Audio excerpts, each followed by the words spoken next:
Hello viewers, scrubs to suit కేసెస్కి స్వాగతం. ఇవాల్టి వీడియోలో నేను డే 3 ఆఫ్ అవర్ శ్రీనగర్ లే ఢిల్లీ ట్రిప్ గురించి మాట్లాడబోతున్నాను. So day 2 Kargil night stay ఉన్నాక నెక్స్ట్ మార్నింగ్ బ్రేక్ఫాస్ట్ చేసి మేము బైక్స్ తీసుకొని స్టార్ట్ అయ్యాము.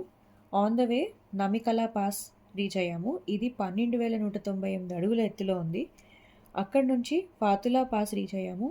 ఇది 13,479 అడుగుల ఎత్తులో ఉంది. సో శ్రీనగర్ టు లే వెళ్ళే దారిలో ఇదే హైయెస్ట్ పాస్ అనమాట. సో ఈ పాసెస్ అన్నిట్లో ఏంటంటే మనకి చలి బాగా వేస్తుంది. అండ్ ఇక్కడ ఆ హైట్లో మ్యాగీ తినడానికి బాగుంటుంది.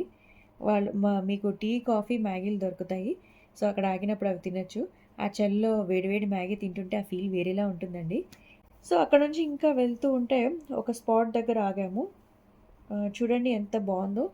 మూన్ సర్ఫేస్లా ఉన్నాయి కదా అదంతా ఆ కొండల మీద. అందుకే దాన్ని మూన్ ల్యాండ్ అంటారండి. ఇంకా ప్రొసీడ్ అవుతూ సంగం వ్యూ పాయింట్ రీచ్ అయ్యాము. Zanskar and Indus reverse meeting point అది. సో టైం ఉన్న వాళ్ళైతే ఇక్కడ కింద రాఫ్టింగ్ కూడా చేస్తారు. అక్కడ నుంచి మళ్ళీ స్టార్ట్ అయ్యి గురుద్వార్ పతార్ సాహిబ్కి వెళ్ళాము. అక్కడ నుంచి నెక్స్ట్ మ్యాగ్నెటిక్ హిల్కి వెళ్ళాము.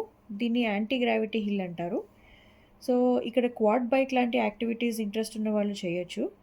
మళ్ళీ ఫొటోస్ అన్నీ తీసుకున్నాక స్టార్ట్ అయ్యి లేలో శాంతి స్తూప చూసి హోటల్కి వెళ్ళాము. సో ఆల్మోస్ట్ ఈవినింగ్ 6 ఆ టైంకి హోటల్కి రీచ్ అయ్యాము. అందరికీ షాల్ లాంటివి కప్పి సన్మానం కూడా చేశారండోయ్. అంటే సన్మానం అంత కాదు కానీ వెల్కమ్ చెప్పినప్పుడు ఒక షాల్ లాగా కప్పారు. భలే ఉంది అసలు. బైక్స్ అన్నీ సర్వీసింగ్ చేస్తామని చెప్పి తీసుకున్నారు. ఎందుకంటే నెక్స్ట్ ఫ్యూ డేస్ ఈ రోడ్స్ ఇంకా అస్సలు బాగుండవు. సో కండిషన్లో పెట్టించాలని చెప్పి సో సర్వీసింగ్కి ఇచ్చారు. టోటల్ ఆ రోజు మేము 216 కిలోమీటర్స్ ట్రావెల్ చేసాం. సో నెక్స్ట్ డే 4 విశేషాల గురించి తెలుసుకోవడానికి స్టే ట్యూన్డ్.